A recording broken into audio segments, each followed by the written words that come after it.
காய்கள். ஆமா, அது ஒரு புறம். இந்த பூமி கீழே அந்த காய்கள் எல்லாம் வந்து உங்களுக்கு இந்த விருதுல கட்டிருக்கோம். எல்லாம் ஒரு புறம் இருக்கு. இன்னொன்னு சேர்த்திருக்கோம்.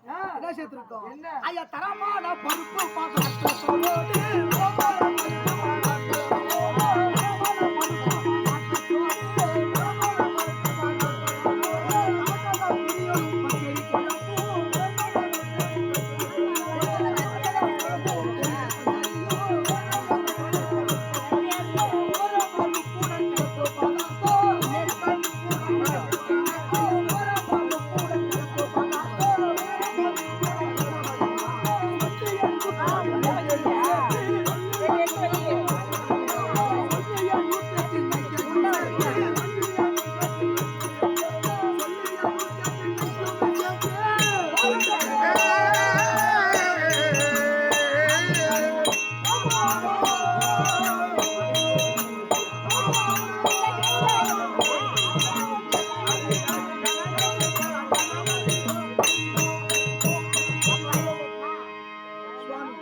சுவாமி, இந்த விருதிலேயே இதையெல்லாம் எடுத்தது மட்டும் பதார்த்தம்